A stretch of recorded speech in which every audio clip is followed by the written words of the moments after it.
Hi guys, this is Raghu and welcome back to my channel. Tollywood legends god of masses నటసింహం Nandamuri Balakrishna versus megastar Chiranjeevi. మాస్లో ఈ ఇద్దరు హీరోలకున్న విపరీతమైన craze గురించి ప్రత్యేకంగా చెప్పనక్కర్లేదు.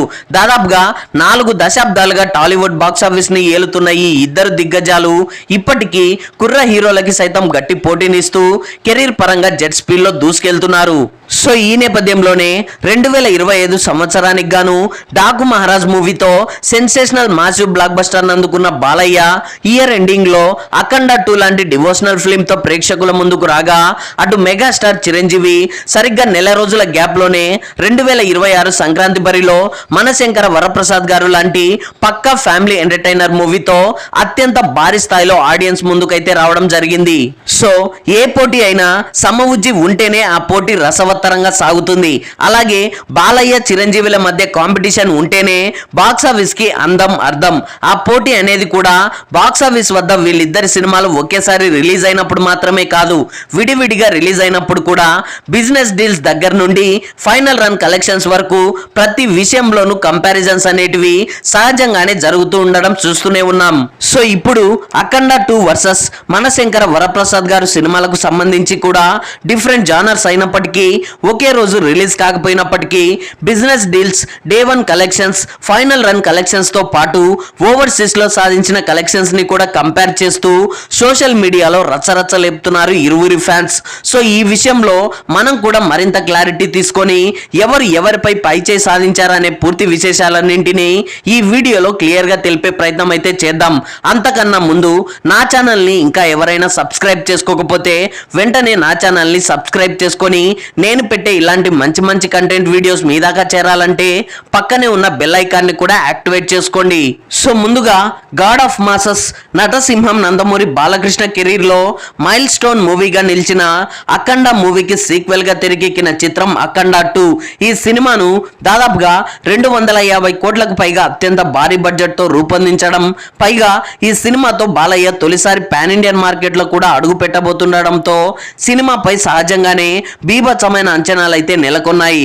సో ఆ అంచనాలకు తగ్గట్లే ఇటు సౌత్ ఆడియన్స్ మెచ్చే మాస్ ఎలిమెంట్స్, నార్త్ ఆడియన్స్ మెచ్చే డివోషనల్ ఎలిమెంట్స్ కి తోడు అడిషనల్ గా దేశభక్తిని కూడా మిళితం చేసి విజువల్ గ్రాండియర్ గా తెరకెక్కించారు.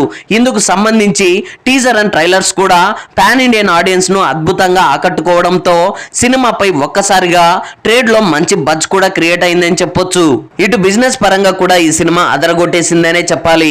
వరల్డ్ వైడ్ దాదాపుగా 110 కోట్ల రేంజ్ లో ప్రీ రిలీజ్ బిజినెస్ జరగ్గా ఓటీటీకి సంబంధించి ఆల్మోస్ట్ 90 కోట్లకు పైగా ప్రీసేస్ రేట్ ని దక్కించుకొని రిలీజ్ కి ముందే 40% రికవరీని సాధించి అందరినీ విస్మయపరిచింది. సో ఇలా అంతా పాజిటివ్ గా జరుగుతుంది అనుకుంటున్న టైంలో సరిగ్గా రిలీజ్ కి కొన్ని గంటల వ్యవధిలోనే ప్రీమియర్స్ కి కూడా సర్వం సిద్ధం చేసుకున్న వేళ సడన్ గా రిలీజ్ వాయిదా అంటూ పెద్ద బాంబు పేల్చారు మేకర్స్. అయితే కొన్ని ఫైనాన్షియల్ ఇష్యూస్ వల్ల సినిమా రిలీజ్ వాయిదా పడడంతో స్వయంగా బాలయ్య రంగంలోకి దిగి పట్టుబట్టి మరి ఫైనాన్షియల్ ఇష్యూస్ అన్ని క్లియర్ చేసి సరిగ్గా వారం కూడా తిరక్క ముందే రిలీజ్ కి సర్వం సిద్ధం చేశాడు. ఇక అప్పటికే సినిమాకు జరగాల్సిన నష్టం జరిగిపోయింది. ఇటు బిజినెస్ పరంగాను, అటు అడ్వాన్స్ బుకింగ్స్ పరంగాను, థియేటర్స్ పరంగాను తీవ్ర ప్రభావం చూపించిందనే చెప్పొచ్చు. సో ఎలాగో కింద మీద పడి రిలీజ్ చేస్తే ఇక్కడ మరో టాస్క్. ఈ సినిమా కోసం అప్పటికే పనిగట్టుకొని ఎదురు చూస్తున్న కొందరు మాఫియా గాళ్ళు, పేటిఎం బ్యాచెస్ తొలి రోజు నుండే సినిమాపై బీభత్సమైన నెగిటివిటీని అయితే స్ప్రెడ్ చేశారు. అయినప్పటికీ బాలయ్య తన మాస్ ఇంఫోరియాతో తొలి రోజు రికార్డ్ స్థాయిలో జరిగిన advance sales, premieres, day 1 final offline లెక్కలు అన్ని కలుపుకొని ఆల్మోస్ట్ 70 కోట్ల రేంజ్ లో గ్రాస్, 32 కోట్ల రేంజ్ లో షేర్ మార్క్ కలెక్షన్స్ ని దక్కించుకొని సీనియర్ స్టార్ హీరోస్ లో ఆల్ టైమ్ రికార్డు సెట్ చేశాడనే చెప్పాలి.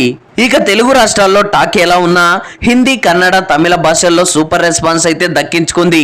కలెక్షన్స్ పరంగా కూడా ఓ మోస్తారుగా పర్వాలేదనిపించింది.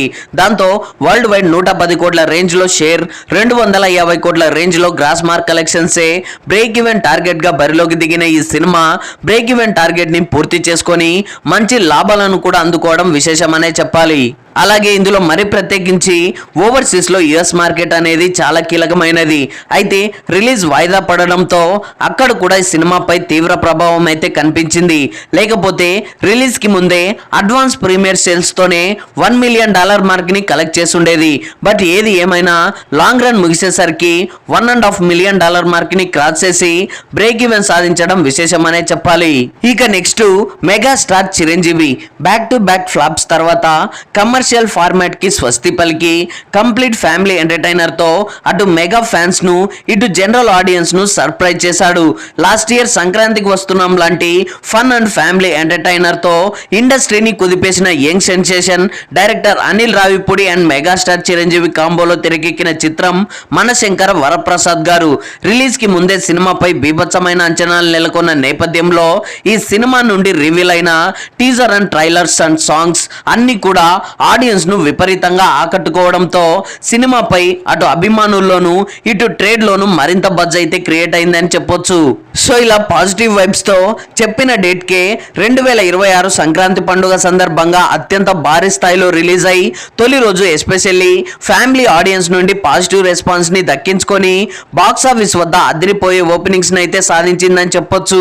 అయితే ముందుగా ఓవర్సీస్ లో ఈ సినిమా పై ఉన్న క్రేజ్ నేపథ్యంలో 20 రోజుల ముందే ప్రీమియర్స్ కి సంబంధించి అడ్వాన్స్ బుకింగ్స్ ఓపెన్ చేయగా రిలీజ్ కి ముందే ఆల్మోస్ట్ $1 మిలియన్ మార్క్ అంటే మన ఇండియన్ కరెన్సీలో దాదాపుగా 9 కోట్ల రేంజ్ లో గ్రాస్ మార్క్ కలెక్ట్ చేయగా ఇటు రెండు తెలుగు రాష్ట్రాల్లో కూడా కేవలం అడ్వాన్స్ ప్రీమియర్స్ తోనే 40 కోట్ల రేంజ్ లో గ్రాస్ మార్క్ కలెక్షన్స్ సాధించగా ఇక రిలీజ్ అయిన తర్వాత డే 1 ఫైనల్ ఆఫ్లైన్ లెక్కలు అన్ని కలుపుకొని వరల్డ్ వైడ్ దాదాపుగా 80 కోట్ల రేంజ్ లో గ్రాస్ 35 కోట్లకు పైగా షేర్ మార్క్ కలెక్షన్స్ ని దక్కించుకొని ఆల్ టైమ్ రికార్డ్ ని సెట్ చేయడం విశేషమనే చెప్పాలి.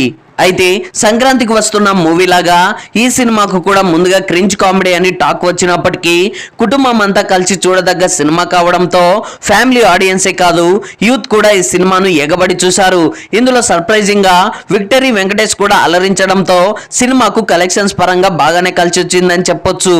సో ఇలా ఇండియన్ బాక్స్ ఆఫీస్ వద్ద దాదాపుగా 120 కోట్ల రేంజ్ లో షేర్ 250 కోట్లకు పైగా గ్రాస్ మార్క్ కలెక్షన్సే బ్రేక్ ఈవెన్ టార్గెట్ గా బరిలోకి దిగిన ఈ సినిమా వరల్డ్ వైడ్ లాంగ్ రన్ లో దాదాపుగా 350 కోట్ల రేంజ్ లో గ్రాస్ మార్క్ కలెక్షన్స్ ని దక్కించుకోవడం, అది కూడా కేవలం రీజనల్ లాంగ్వేజ్ లోనే ఈ రేంజ్ కలెక్షన్స్ ని సాధించడం అనేది మామూలు విషయం కాదని చెప్పొచ్చు. సో ఇక ఇదిలా ఉంటే ఇటు ఓవర్సీస్ యుఎస్ఏ మార్కెట్ లో లాంగ్ రన్ లో దాదాపుగా $4 మిలియన్ అంటే మన ఇండియన్ కరెన్సీలో ఇంచుమించుగా 40 కోట్ల రేంజ్ లో గ్రాస్ మార్క్ కలెక్షన్స్ ని దక్కించుకొని ఆల్మోస్ట్ 10 కోట్ల రేంజ్ లో మంచి లాభాలను కూడా అందుకోవడం విశేషమనే చెప్పాలి. సో ఓవరాల్ గా ఈ రెండు సినిమాలు ఇండియా వైడ్ లాంగ్ రన్ లో సాధించిన కలెక్షన్స్ ని ఓవర్సీస్ లో సాధించిన కలెక్షన్స్ ని కంపేర్ చేసి చూస్తే అఖండ 2 మూవీపై మనశంకర వరప్రసాద్ గారు మూవీతో మెగాస్టార్ చిరంజీవి బాలయ్యపై పైచేయి సాధించాడనే చెప్పొచ్చు.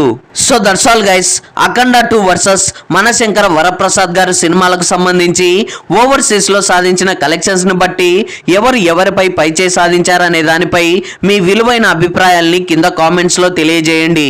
ఐ హోప్ ఈ రివ్యూ మీకు నచ్చింది అనుకుంటున్నాను. ఈ రివ్యూ మీకు నచ్చినట్లయితే వీడియోని లైక్, కామెంట్, షేర్ చేసి నా ఛానల్ని సబ్స్క్రైబ్ చేసుకోవడం మర్చిపోకండి. Thanks for watching.